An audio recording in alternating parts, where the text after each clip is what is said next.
¿Qué tal? Muy buen día a todas, a todos. Mi nombre es Omar Romero, soy estudiante del doctorado en Derechos Humanos del Centro Universitario de Tonalá de la Universidad de Guadalajara. El día de hoy me encuentro en el Centro de Estudios Carbonell con Mauricio Moreno. Mauricio, ¿qué tal? Buen día. ¿Qué tal? Muy buenos días. ¿Cómo estás? Bien, la dinámica de este tipo de producción de conocimiento tiene que ver con el tema de la multidisciplinaridad o la transdisciplinaridad, fenómenos contemporáneos en materia de derechos humanos, en materia de derecho, en materia de ciencias sociales.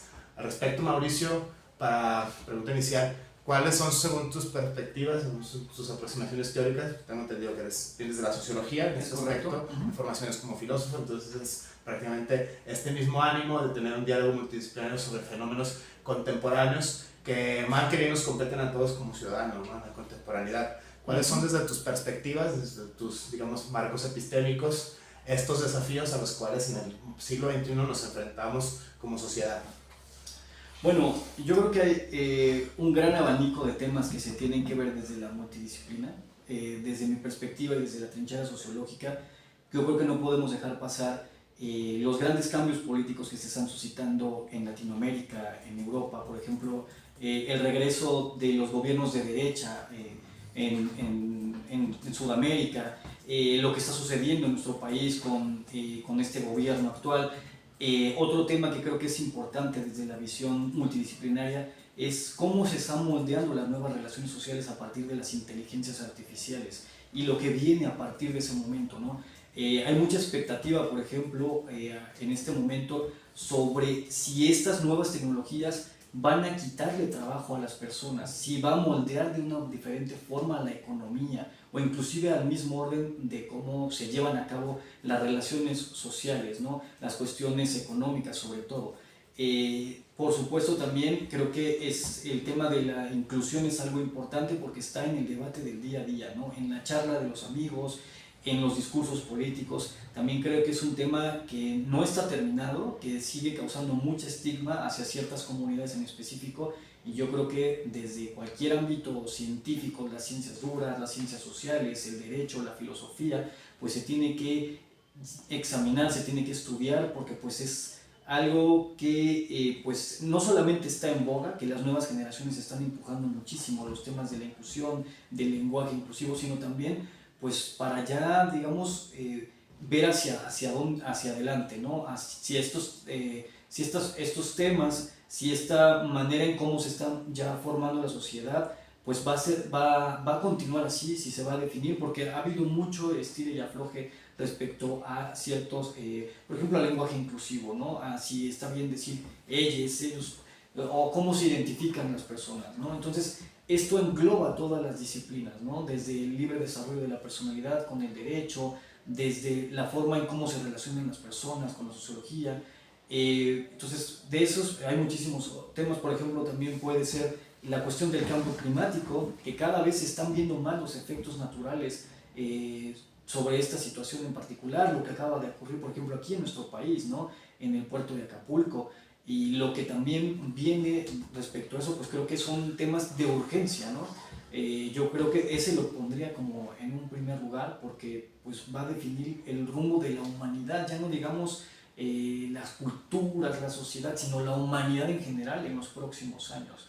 Entonces yo creo que todos como parte de la academia, desde cualquier trinchera, sociología, el derecho, la filosofía, las ciencias naturales, tenemos que estar al pendiente de estos temas porque sí requieren ya nuestra atención directa, porque como te digo, creo que están moldeando el futuro al que estamos caminando. Y creo que no tenemos todavía bien definido qué va a pasar. Rescatando las premisas que nos lanzan, ¿no? Estos desafíos, estos retos que son eminentemente transdisciplinarios, una de las críticas que hacen precisamente justo pensando en la currícula, ¿no? En el mapa curricular acá del Centro Carbonell, sobre todo en la licenciatura que bueno, actualmente estoy cursando, dicho sea de paso, en este sentido, no solo es la esfera jurídica, es una de las críticas que se ve a la luz de los derechos humanos y me di cuenta de este problema, ¿no? O sea, la división tajante entre los abogados y los no abogados, ¿no? En ese aspecto, o sea, tú que vas a saber de leyes, tú mejoras lo tuyo.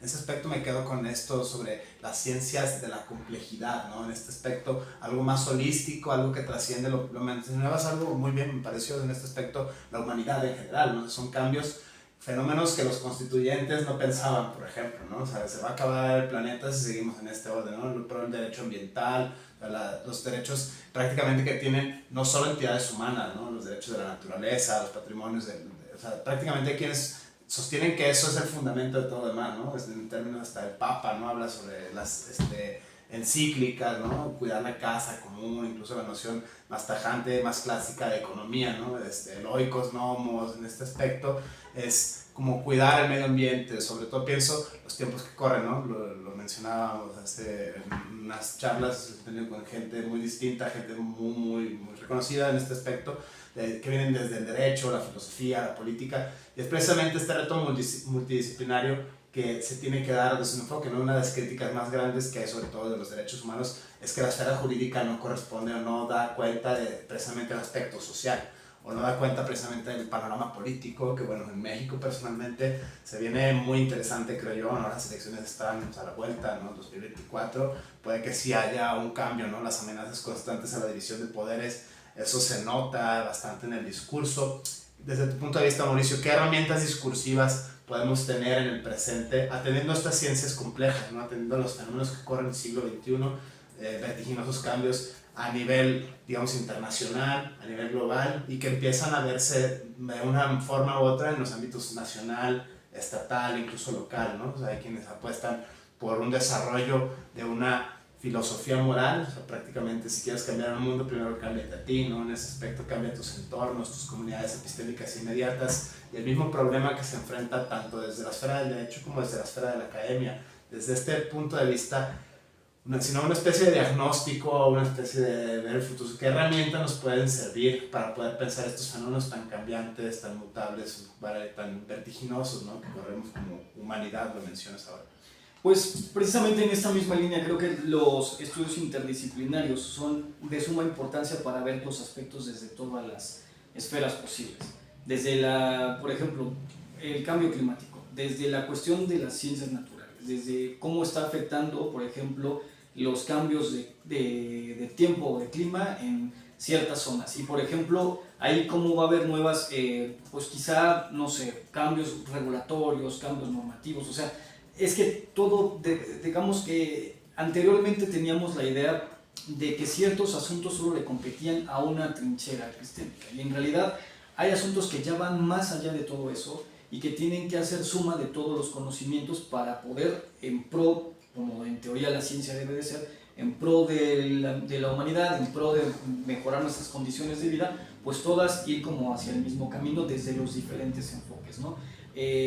Precisamente hace un rato platicaba con el profesor Raúl Castel, nos contaba de una sentencia que me parece que se está llevando a cabo sobre el uso del LSD, ¿no? Y bueno, uno podría pensar que desde la trinchera jurídica luego es un negativo, ¿no? Por las implicaciones que puede tener ante la sociedad, pero también ahí debe de haber estudios farmacológicos, biológicos, o sea, todo este conglomerado de estudios y de posiciones tienen que llevar a un solo objetivo. O sea, hago este ejemplo, hago hincapié en este ejemplo, porque precisamente sobre cualquier tema en específico es importante el estudio completo de todas las áreas que pues, pueden abonar, ¿no?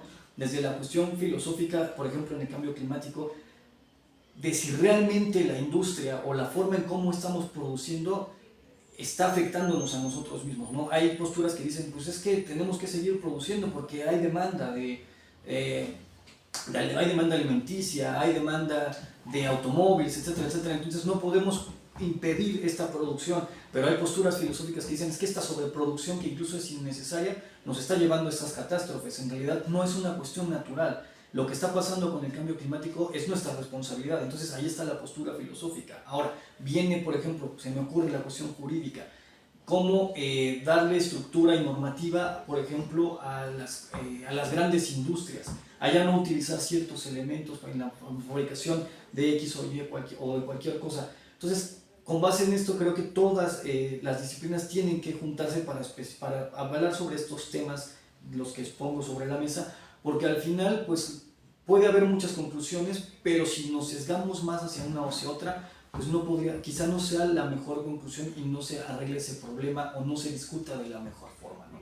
Entonces por eso creo que es importante que siempre exista como este diálogo entre todas las ciencias que pueden, digamos, pues abonar a un tema en específico. Pienso en este argumento que lanzas ahora, ¿no? Sobre la sentencia acerca del uso del LSD, ¿no? Hoffman, Huxley, toda esta serie de autores de la psicodelia, los hippies, y la repercusión social que tiene, ¿no? Pienso, no sé, en estos clichés, prejuicios morales, y ahora todo el mundo va a estar colocado LSD, ¿no? Al rato esto va a ser Sodoma y Gomorra, o sea, pienso, sobre todo como sociólogos, así con el uso lúdico de la marihuana fue un fenómeno bastante peculiar. Ahora resulta que todo el mundo va a estar marihuano, entonces van a ser más asesinatos, va a hacerse como esta cadena, o cuando decían, ¿no? Al rato vamos a ser Venezuela del Norte, ¿no? Esa relación que hay, por ejemplo, precisamente, lo veo, pienso a la luz de la antropología social, o sea, las formas de crear currícula, las formas de quitar las viejas formas de cultura que están basadas en prejuicios, que están basadas en nociones muy alejadas de la realidad, que están basadas en visiones muy sesgadas, ¿no? En este aspecto, pensando en una especie de democratización del conocimiento desde este punto de vista, una necesidad psicopedagógica social, desde ahora, bueno, la perspectiva sociológica, ¿no? En este caso del área de expertise originaria, si bien sí nos enfrentamos como profesionistas a esta multidisciplinaridad, pensar fenómenos ya no los puede hacer, por ejemplo en mi caso, no sé, pensar en los de Nietzsche, Kant o Hegel, ¿no? De entrada son contextos que ni son el tuyo, ¿no? Esa primera premisa. Segunda, estás años luz de distancia, tanto cronológica como culturalmente de esas sociedades. Eso muchas veces, y tercera, el ámbito que hay, por ejemplo, en la interpretación, ¿no? Yo estoy leyendo Aristóteles, no, tú estás leyendo la traducción de tal de Aristóteles, no estás leyendo en griego ático, ¿no? En ese aspecto, hacerlo desde un punto de vista, digamos, multidisciplinario, con miras a una suerte de educación, una especie de democratización social del conocimiento. Creo que es una de las labores principales a las cuales nos enfrentamos los profesionistas del siglo XXI. O sea, perfecto, muy bien, sabes todos los códigos, sabes todas las leyes, has leído todos los autores, maravilloso, perfecto por ti, pero ¿y eso en la vida práctica qué te va a traer como consecuencias? ¿No? Pienso, por ejemplo, esta demanda de crear currícula en las escuelas. Por ejemplo, el Centro Carbonell se caracteriza precisamente por esto, ¿no? Atender a nuevos fenómenos, a nuevas visiones, nuevas formas de enseñar el derecho. No solo te aprendes el código y nos vemos el viernes, haces el examen, pasas y ya eres abogado, ¿no? Genial, enhorabuena. Sino estos mismos fenómenos desde un punto de vista jurídico, desde un punto de vista social, desde un punto de vista cotidiano, ¿no? Porque a veces las personas, tanto operadores jurídicos como académicos, se quedan allá, ¿no? En las grandes alturas, se quedan en las grandes cimas. En ese aspecto, desde tu punto de vista, Mauricio, ¿qué se necesita o cuál sería, digamos, una de las características propias de una especie de currícula para pensar estos fenómenos que evidentemente vienen de las ciencias de la complejidad, ¿no? Ya no lo puedes pensar desde un solo flanco del conocimiento y no se puede pensar desde una sola área de expertise. Creo que es uno de los desafíos a los cuales nos enfrentamos precisamente como profesionales en el siglo XXI. Yo creo que más que una currícula tiene que ser una cuestión de educación y cultura, de pensar como académicos que no se es mejor por ser abogado, que por ser filósofo, que por ser científico, ¿no? Yo creo que todos suman al estudiar cualquier tipo de tema, cualquier tipo de fenómeno, todo debe sumar, y nosotros como académicos pues no debemos estar cerrados a la opinión. Por ejemplo, pongo como ejemplo, siempre hay como esta lucha entre la sociología y el derecho, ¿no? Como que dentro de la academia también, es que los abogados son muy cerrados, y los abogados dicen, es que los sociólogos abarcan mucho pero no dicen nada, ¿no? Pero en un diálogo de pares, en un diálogo ya en una cuestión práctica, trabajando un caso en específico, ambos se pueden ser de muchísima utilidad cualquiera de las dos posturas epistémicas. Entonces, yo creo que desde la academia se tiene que enseñar a que, si bien es esto que tú estás estudiando derecho, no te cierres al conocimiento que otro académico de otra postura epistémica o de otra trinchera te puede dar, ¿no? Yo creo que eso viene mucho desde cómo nos forjamos en la academia, porque también ya en ciertos puntos de la academia hay como mucha presunción, ¿no? Pues es que nosotros estamos en un conocimiento muy elevado, pues sí, pero también lo práctico es importante. Yo creo que nada resta, al contrario, todo es importante, todo suma. Por eso todo este conocimiento, la humanidad no ha crecido en balde. Entonces creo que pues más bien debe hacerse este cambio. Yo te lo digo desde una postura muy personal. También cuando estuve estudiando sociología en la Facultad de Ciencias Políticas y Sociales, pues también teníamos esta petulancia de conocimiento muy elevado, de nosotros sabemos más que todos los demás, y en realidad no. Cuando ya sales al mundo práctico, que creo que también eso es importante. La academia muchas veces se atrinchera en sí misma, desarrolla estudios e investigaciones muy brillantes, pero que se quedan en sus bibliotecas. Pues creo que es importante salir al mundo práctico y no estar cerrado a ningún tipo de conocimiento ni posición, porque si partimos del principio de la ciencia, pues todo tiene que ser comprobable y no puedes demostrar que tu trinchera epistémica es mejor si no lo compruebas, ¿no? Entonces creo que por ahí podemos también ya comenzar a tener como este cambio para la cuestión interdisciplinaria, ¿no? Y siempre estar abiertos a, a lo que venga. Precisamente, por ejemplo, aquí en Centro Carbonell, lo tomo como ejemplo, nos gusta mucho enseñar a los alumnos los temas que vienen, ¿no? Por ejemplo, ahorita ya estamos viendo la cuestión práctica de las inteligencias artificiales, porque pues al final es lo que viene, la sociedad va cambiando y el derecho también va cambiando, o sea, no es estático. Entonces, si enseñamos el derecho que se enseña tradicionalmente, los estudiantes se van a quedar cortos allá afuera cuando salgan a la práctica, porque ya no van a tener noción de conceptos muy elevados, como por ejemplo el libre desarrollo de la personalidad, la violencia vicaria, que son temas que están saliendo, que son temas, ya, bueno, el libre desarrollo de la personalidad ya no es tan nuevo, pero no se enseña en todos lados. O sea, hay conceptos que van cambiando por las relaciones sociales mismas o por los mismos cambios de contexto, y yo lo pongo como ejemplo aquí en esta institución académica. Pues los abogados tienen que estar preparados porque ese es el mundo al que se van a enfrentar y por los problemas que tienen que resolver. Entonces yo concluiría con 2 puntos, que sería siempre estar abierto a los nuevos conocimientos y desafíos, porque es importante, el mundo va cambiando y la ciencia, cualquier trinchera tiene que también ir a la par, finalmente se termina permeando. Y la otra, estar también abierto a la multidisciplina y no pensar que cada una de las trincheras epistémicas tiene la verdad absoluta, porque en realidad pues eso no, desde mi punto de vista no existe, ¿no? Creo que se van construyendo realidades conforme se va enriqueciendo el conocimiento. Sí, a la luz de estos fenómenos que anuncia Mauricio, pienso en concreto estos derechos emergentes, ¿no? O sea, al principio mencionabas el tema de las derechas emergentes, ¿no? El regreso de los fundamentalismos en Latinoamérica, Trump, América en general, ¿no? Trump, Milei, gente, prácticamente los panoramas políticos en México no se queda tampoco muy atrás, ¿no? Desde ese punto de vista, los ataques a los poderes, los fenómenos emergentes. Pienso también en esto que mencionas ahora. Oiga, Lick, un potencial alguien, ¿no? Si me hace un TikTok de mi caso, mejor, ¿no? O sea, no me va a vender el expediente. Los tiempos que cambian, los tiempos que corren, prácticamente sería una especie de adaptarse. O sea, esto. Y otro fenómeno también muy interesante, a la luz ahora de la sociología, la brecha generacional. Muchas veces esas cargas de significado que ahora antes era normal, o sea, los felices años 90, pienso por ejemplo incluso más atrás, la misoginia, digamos el machismo, ciertos fenómenos que antes era normal, porque así estaba cuando llegué, así ha sido desde el año cero y así tiene que ser siempre. Muchas personas, lo veo, no sé, en padres, abuelos, tíos, compañeros de trabajo, gente más mayor, le cuesta peculiarmente más trabajo desaprender esas formas que tienen muy arraigadas, ¿no? Desde un punto de vista de estándares que vienen con una moralidad religiosa, que vienen con una moralidad tradicionalista. Esas cosas prácticamente ahora en el siglo XXI son literalmente violatorias de derechos humanos, ¿no? O sea, será una brecha muy delgada desde este punto de vista, ya lo hablamos, la cultura, la educación, que son temas bastante sociológicos, ¿no? Desde qué tipo de cultura, qué tipo de educación, incluso si hablamos en términos más formales, ¿no? La argumentación, la lógica, qué tipo de moral, qué tipo de educación, qué tipo de argumentación. Desde este punto de vista, Mauricio, este fenómeno precisamente a mí me llama mucho la atención, ¿no? El tema de la brecha generacional. O sea, cosas que antes eran normales, bien vistas, gente crece así toda su vida y prácticamente en el siglo XXI cuesta esa ruptura, ¿no? Cuesta ese desaprender esas conductas que incluso pueden estar hasta tipificadas en el Código Penal, ¿no? En ese sentido es algo, desde tu punto de vista, ¿cuál sería esa, digamos, para poder limar estas asperezas generacionales o pensando, no sé, en dar educación a los mismos parientes, ¿no? A los mismos círculos sociales inmediatos, o sea, no cambiar el mundo cerrando avenidas y gritando consignas, sino prácticamente con una práctica, digamos, una especie de moralidad racionalizada que viene desde uno mismo y que parte de los entornos sociales inmediatos de los cuales uno forma parte, ¿no? Las mismas comunidades sociales, las mismas comunidades epistémicas en las cuales uno como ciudadano se mueve.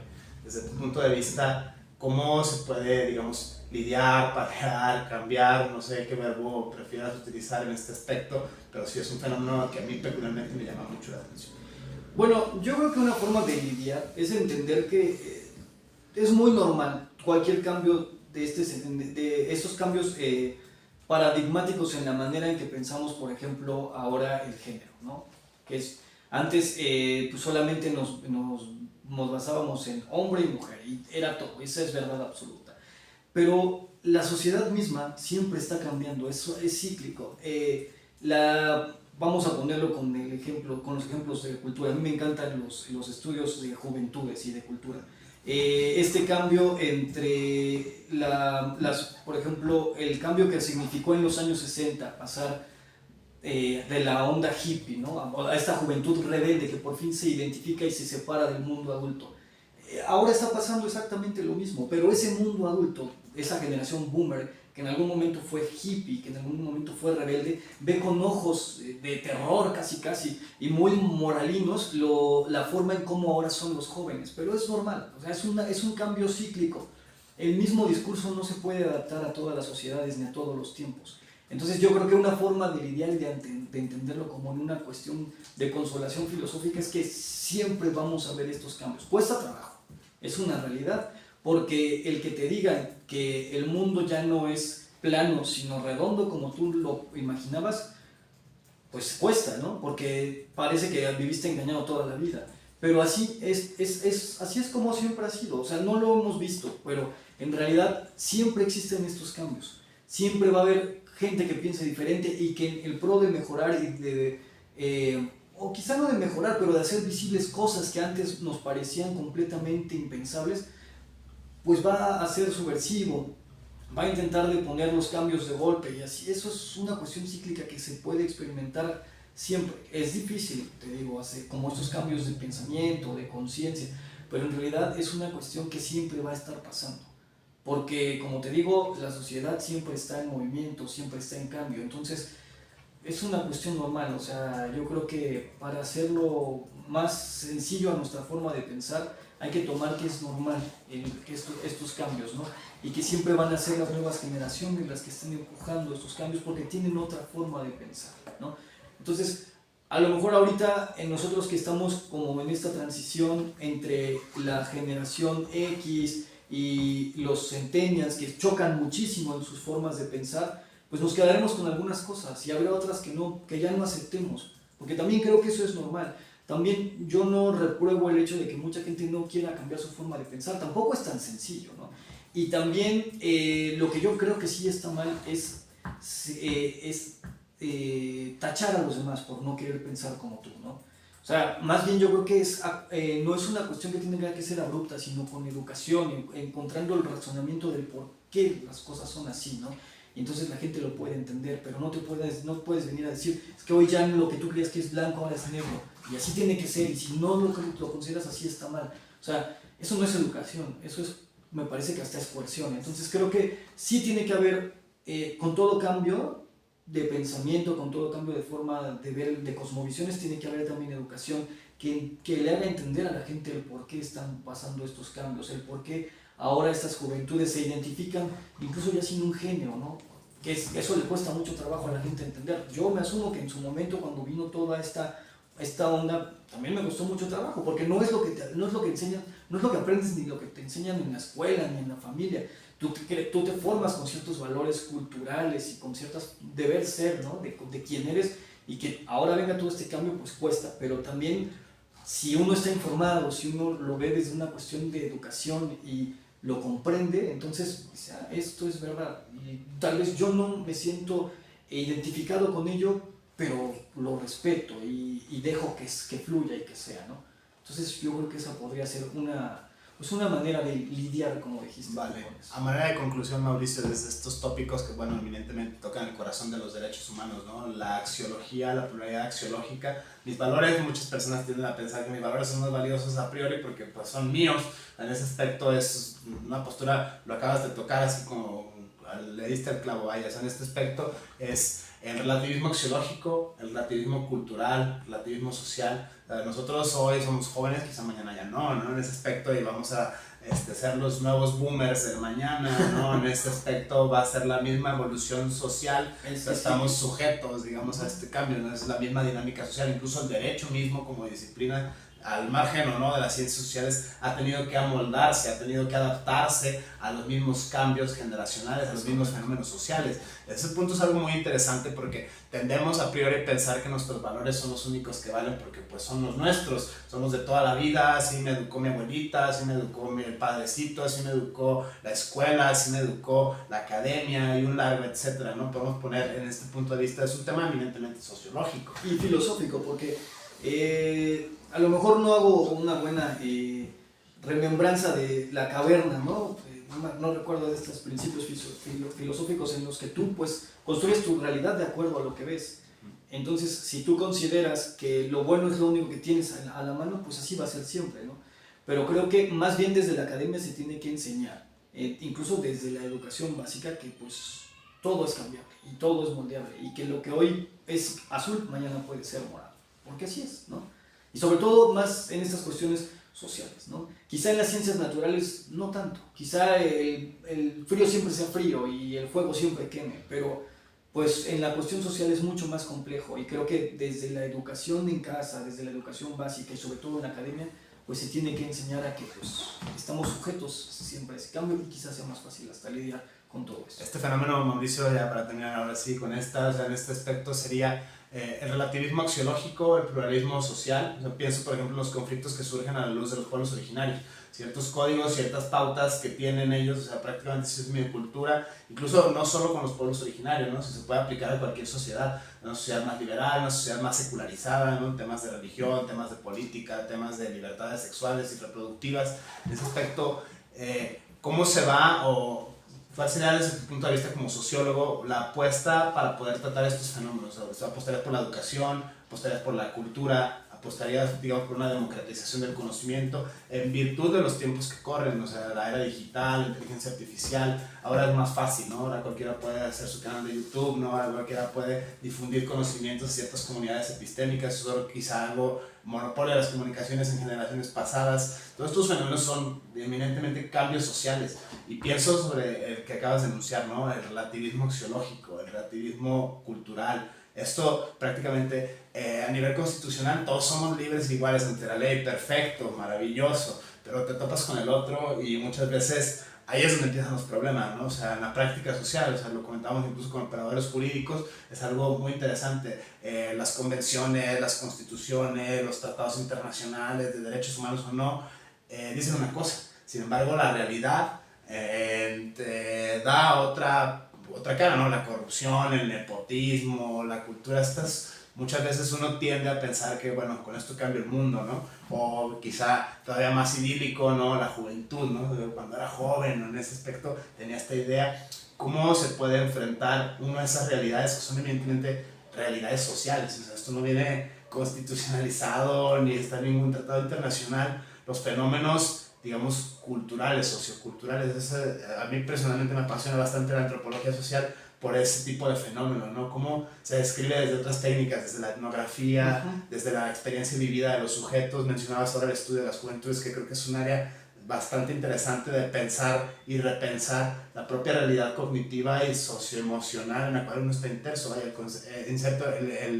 digamos, el concepto de tradición. O sea, pensar, no vas a negar la fuerte carga axiológica, no sé, que tenemos por haber nacido en México, una carga axiológica religiosa, guadalupana y un largo etcétera. O sea, no voy a negar la cruz de mi parroquia, ¿no? Prácticamente en ese aspecto, estos creo que son temas bastante apasionantes para mí desde su punto de vista, desde la antropología social. Al respecto, Mauricio, en conclusión, ¿qué nos podrías decir de este tópico? Pues que debemos asumir que no hay una sola realidad.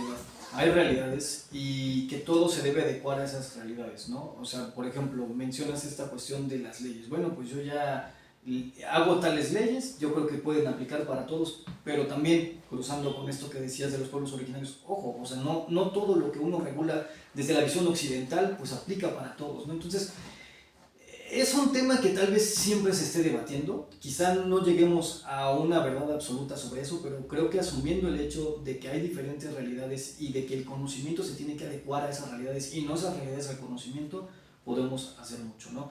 Porque también creo que algo en lo que peca la academia, y no sé si sea una visión ya pues hasta egoísta, es que nosotros estamos para cambiar esas realidades, cuando puede que no tengamos que cambiar nada, sino adaptarnos a ellas, ¿no? Entonces, pues yo creo que parte de esa conclusión sería pues eso, que hay una diversidad muy vasta de maneras de pensar, de maneras de hacer las cosas, y desde la trinchera académica a la que uno esté, digamos, en la que uno esté ejerciendo, pues tenemos que tener el entendido de que hay esas realidades y que lo que nosotros pensamos o hacemos pues no es verdad absoluta y que mejor hay que aprender de los otros para que si estamos haciendo algo para mejorar su condición de vida o para hacer mejores pues la humanidad o lo que sea que estemos haciendo, pues mejor acercarnos y entender primero hacia dónde vamos y sobre eso hacer conocimiento. Esa sería como mi conclusión. Vale, muchísimas gracias Mauricio por la entrevista y gracias a ustedes por vernos. Nos vemos en la próxima. Muchísimas gracias.